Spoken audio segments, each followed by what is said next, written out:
pandemi COVID-19.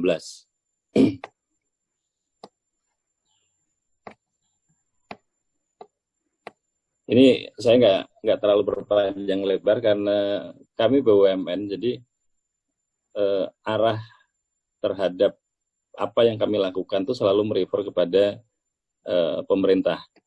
Jadi kami tidak lepas dari polisi-polisi pemilik. Nah, untuk yang sebaran ini kenapa kami concern? Kenapa kami concern sampaikan? Karena kebetulan di AP2 ini 18 bandara. Kalau dilihat dari Pulau Kalimantan, Pontianak, Palangkaraya itu bandara kami. Kalau di Jawa itu Jakarta, Bandung, Kertajati, dan Banyuwangi, serta semua bandara di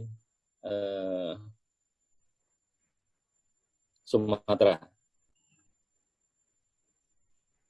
Nah, yang berikutnya adalah pertanggal 15 Mei kemarin kami diminta untuk prepare kondisi new normal oleh kementerian, sehingga semua hal organisasi itu berubah dengan sangat cepat. Ini dulu ya, awal-awal dulu saya tidak terlalu banyak menyampaikan. Ini adalah ada 4 zona, dan yang vertikal itu adalah perilaku, kedisiplinan dan terhadap protokol kesehatan. Yang horizontal adalah mengenai ditemukannya vaksin. Jadi posisi pada saat awal dulu itu kita di posisi kuadran 1 sebenarnya. Jadi perilaku kita terhadap kesehatan masih belum rapi, virusnya belum diketemukan. Jadi memang situasi itu memang sangat tidak baik, karena kejadian-kejadiannya sangat mendadak. Diharapkan BUMN itu menjadi influencer di posisi new normal. Jadi seharusnya tanpa menunggu vaksin, kita itu bisa bergerak ke posisi yang zona kedua. Zona kedua itu apa? Yang pertama adalah adanya perubahan perilaku, care terhadap kesehatan, protokol kesehatan, semuanya itu harus mulai digalakkan. Nah, posisi sekarang itu di tulisan now itu. Jadi antara disiplin dengan protokol kesehatan dan tidak gitu. Nah, diharapkan dengan trigger dari BUMN untuk menjadi influencer, diharapkan seluruh kedisiplinan masyarakat terhadap protokol kesehatan itu naik di sisi vertikal sehingga menjadi new normal. Nah, pertanyaannya adalah, sampai virus ditemukan, apakah kita akan bergeser ke kanan atau kita akan turun di sisi protokolnya? Nah, kalau itu terjadi, walaupun ada vaksin, yang namanya outbreak itu tetap akan berjalan. Nah, sehingga strategi yang dilakukan adalah bukan strategi sesaat gitu, bikin protokol udah terus kemudian dan sebagainya. Yang harus dilakukan adalah perubahan perilaku. Yang agak susah sementara kultural kita ini kan yang namanya ketemu orang, cipika-cipiki dan sebagainya kan. Sementara di perilaku berikutnya itu nggak ada. Nah, ini yang jaga jarak itu menjadi sesuatu yang berbeda sama sekali dengan perilaku yang sebelumnya. Itu berdampak kepada bagaimana pengaturan pada saat bekerja dan sebagainya gitu. Terus yang berikutnya lagi adalah saling menekol, di mana pada saat karyawan tidak memakai masker misalnya, maka kewajiban yang melihat adalah menegur gitu. Nah, ini kan sesuatu yang sangat mungkin sebelumnya belum belum pernah terjadi, tapi ya harus kita lakukan gitu. Sehingga kalau selama ini ada karyawan yang datang ke kantor menggunakan masker dalam ruang kerja, itu kayak aneh gitu. Tapi perubahan perilaku ini membuat akhirnya orang yang tidak menggunakan masker itulah yang dianggap sebagai sesuatu yang aneh. Nah, kita pengen seperti itu. Ini tadi definisi organisasi, jadi saya tidak ngomong struktur karena struktur kami belum berubah. Nah, yang kami lakukan adalah ini. Mungkin kita fokus ke yang paling kiri, yang orange. Jadi, Angkasa Pura ini mengelola bandara. Satu industri di mana kami itu sangat rentan terhadap penularan. Karena kita masih ingat ya waktu itu kejadian di Depok, pertama kali ada orang terpapar di Indonesia di Depok, ternyata dia terpapar oleh turis dari Jepang. Dan kita tracing ternyata dia datang dari Bandara Soekarno-Hatta. Tapi pada saat itu protokol belum ada. Nah, sehingga yang kami bisa lakukan adalah kami tracing siapa petugas pada saat itu, ada nggak kontak dengan yang bersangkutan dan sebagainya gitu. Nah, dari situlah muncul akhirnya ide-ide bagaimana bisnis ini tetap jalan, tapi keselamatan karyawan tetap nomor satu. Jadi employee first, company next. Gitu. Kami punya slogan itu.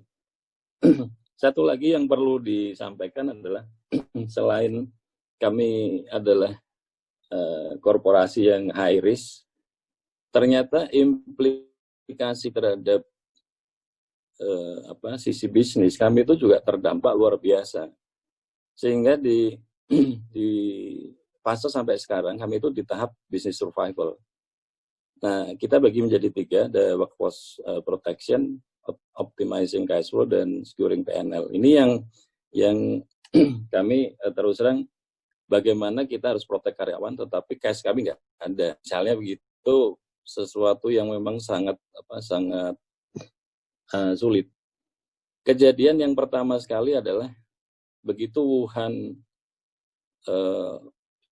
masif terpapar, seluruh penerbangan dari Cina di suspend. Itu loss kami luar biasa besar gitu. Terus kemudian berikutnya pada saat umroh ditutup, implikasi terhadap keuangan cukup signifikan. Sementara kami harus proteksi karyawan juga gitu. Nah, ini kan sesuatu yang harus kita harus develop diri kita, organisasi harus bergerak, dan kami bikin program BCM ini. Jadi kalau yang paling kiri itu ada DH, DO, DX, PD itu inisial dari direktur. Kalau DH itu Director of Human Capital. Jadi all director, 8 orang direktur itu bertanggung jawab terhadap masing-masing. Nah, saya hari ini akan mencoba lebih memfokuskan kepada workforce protection karena saya yang bertanggung jawab terhadap itu. Jadi yang kita dalam subbab ini ada ABC, ada safety and health, terus productivity dan communication. Mungkin saya akan fokus ke satu aja, yang A, yang safety and health, karena dalam rangka menghadapi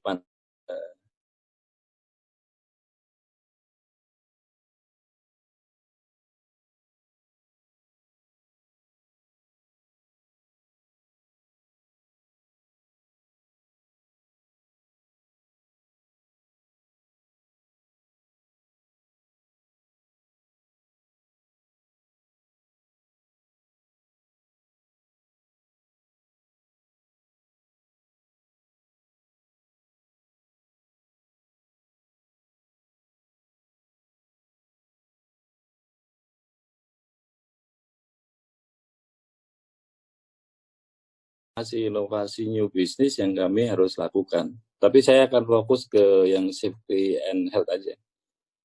Karena itu banyak sekali perubahan yang kita sudah lakukan. Apa yang kita sudah lakukan, ya, antisipasi, tracing, tracking dan sebagainya kami sudah lakukan, dan itu by internal keputusan direksi, sehingga ini berlaku untuk seluruh karyawan. Tapi yang lagi proses, kami harus merubah metodologi learning and development, kemudian space dan sebagainya. Karena layout space ini kan kontradiktif lagi.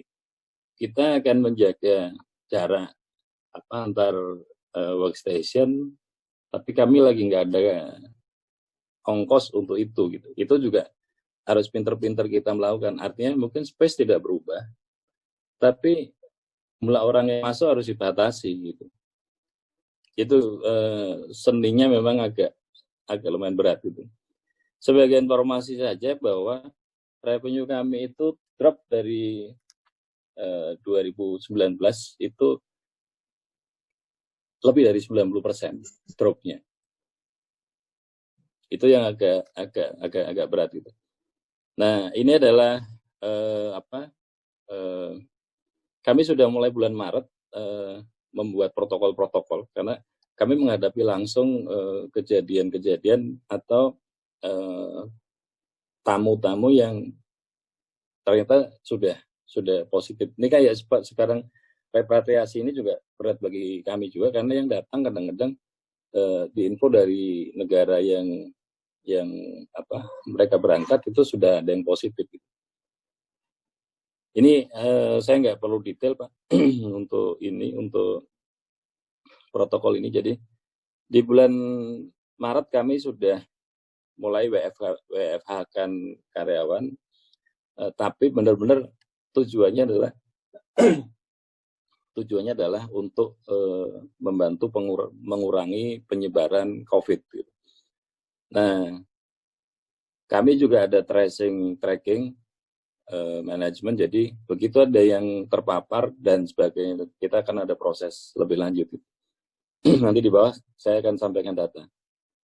Nah, ini yang tadi saya sampaikan.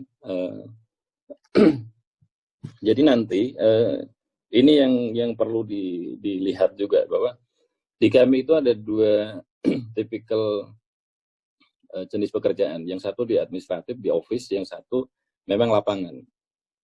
Jadi kami sekarang sudah menerbitkan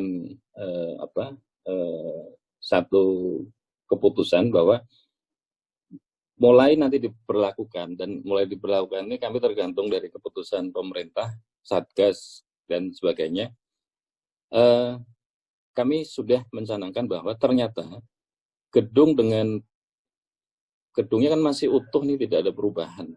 Space-nya juga tidak ada perubahan. Nah, populasi yang ada di gedung itu ternyata tidak related terhadap protokol kesehatan, terutama di distancing-nya. Kalau harus cuci, terus diberi masker dan sebagainya, kami bisa lakukan. Tapi untuk merubah itu, nah sehingga kami bersepakat bahwa untuk yang administratif diputuskan untuk bisa bekerja di remote gitu, dengan berbagai macam kriteria ketentuan tanpa mengurangi productivity. Nah, orang yang akan bekerja di office itu malah limited sekarang. Kenapa? Karena space kami tidak menambah, terus kemudian social distancing itu harus dilakukan, karena kami tetap berpedoman apapun yang dilakukan itu adalah membantu untuk tidak menambah penyebaran. Nah, ini teknisnya nanti kalau mau diskusi silahkan gitu. Ini juga sama, jadi trustfulness ini salah satu syarat untuk remote. Kemudian tempatnya fleksibel, terus begitu dia ngomong WFA bekerja dari, tapi dia jadi ini juga sama, ini minimum requirement yang kami harus ditaati dan menjadi budaya baru adalah jaga jarak itu wajib sudah. Jaga jarak pas ngobrol, kemudian pas bekerja dan sebagainya. Kami minta walaupun WFO, tetapi apabila ada meeting tetap menggunakan Zoom, menggunakan aplikasi. Kemudian salaman dan sebagainya kami harap sudah nggak ada. Kemudian untuk cuci tangan dan sebagainya kami sediakan wastafel. Kalau nggak bisa dipakai, kami ada hand sanitizer dan seterusnya. Ini rasanya secara umum Bapak Ibu sekalian sudah memahami. Ini juga saya skip aja.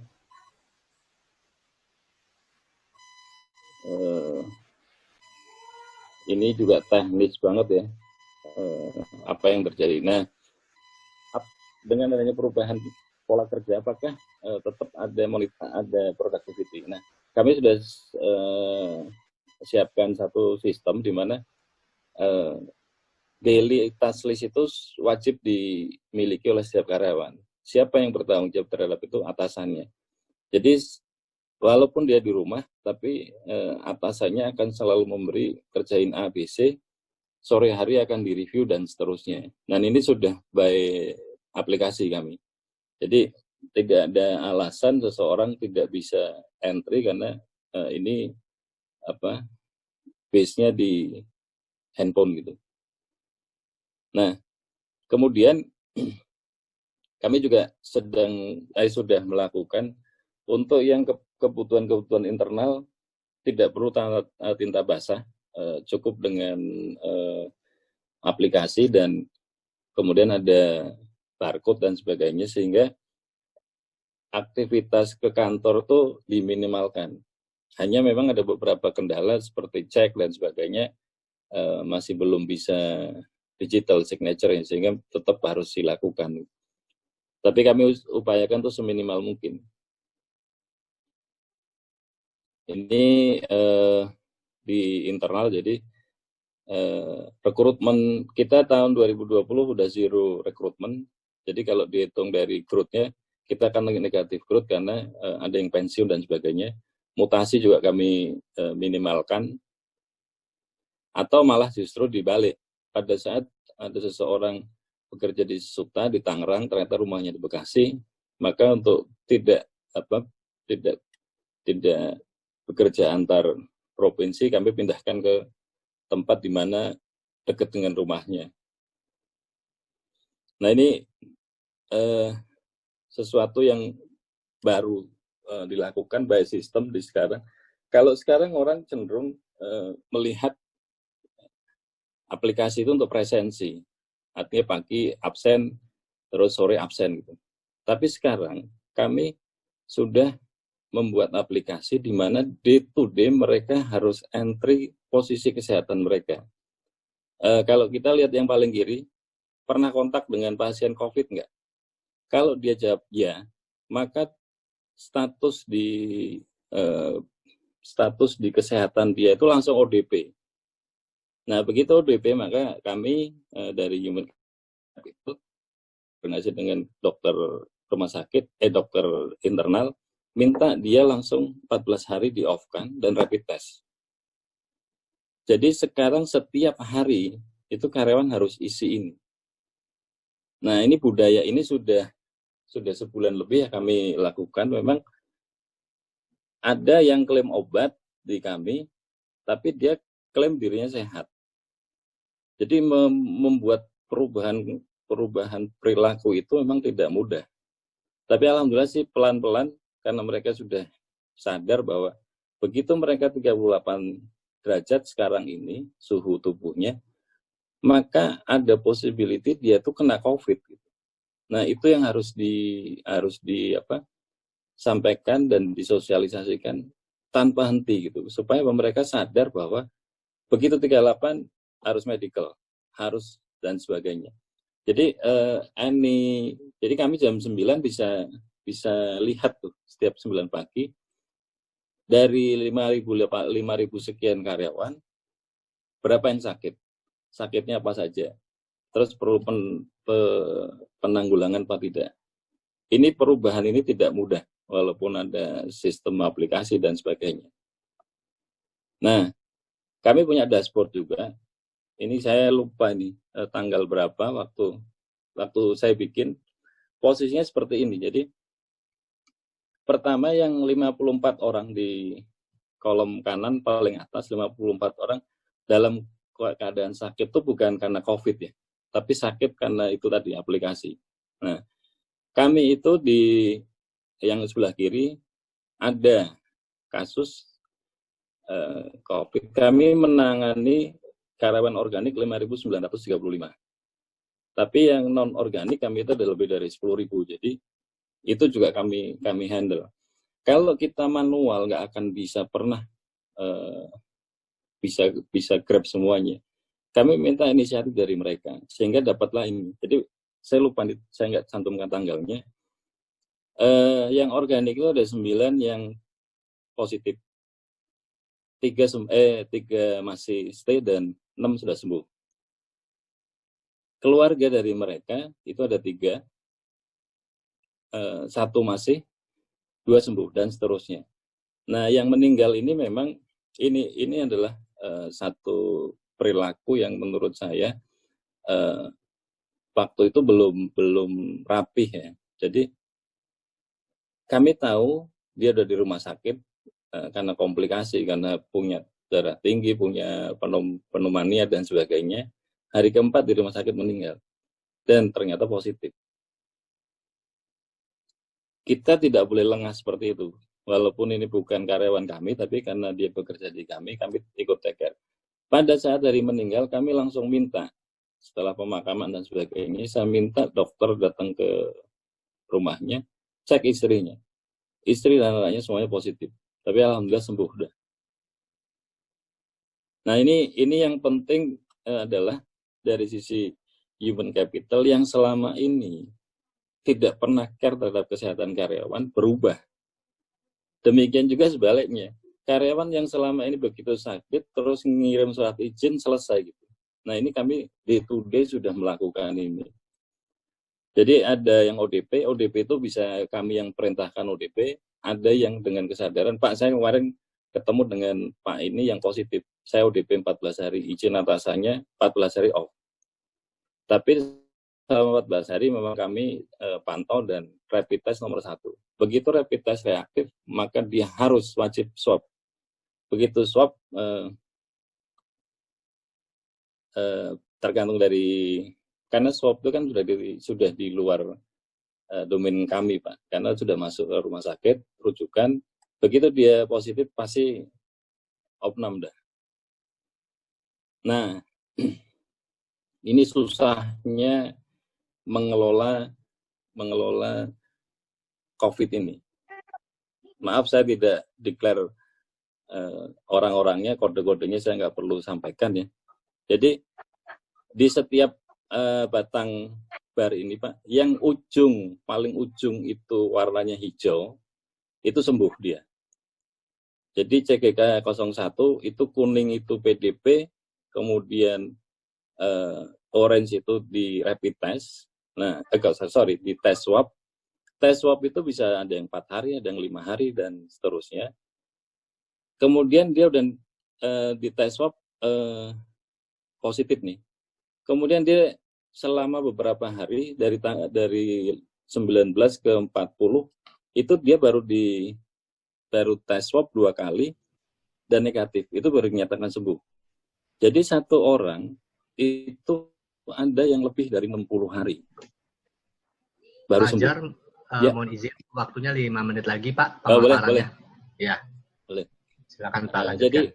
Jadi ini yang penting bagi informasi bagi teman-teman bahwa mengelola ini tidak mudah. Dan ini kami tidak bisa handle karena ini ada di rumah sakit rujukan. Jadi kira-kira seperti itu. Dan yang perlu kami sampaikan itu yang non KP05 itu ada tes swab-nya itu sampai 7 kali baru negatif. Dan lebih dari 60 hari. Ya. Nah, kemudian saya sampaikan aja yang lagi progres adalah kami sedang atur lah untuk working space dan sebagainya. Mungkin itu Pak Tri, terima kasih. Untuk berikutnya setelah ini bahan adalah protokol-protokol yang ada di kami. Kalau mau diskusi, kalau mau nanti dibutuhkan di perusahaan, terus kami mau share, silahkan hubungi Pak Yusuf. Kami open Pak, karena kementerian kemarin menyatakan bahwa kalau Anda punya, share ke orang, dicontek juga nggak apa-apa. Begitu Pak, spirit kami. Jadi kalau ada yang membutuhkan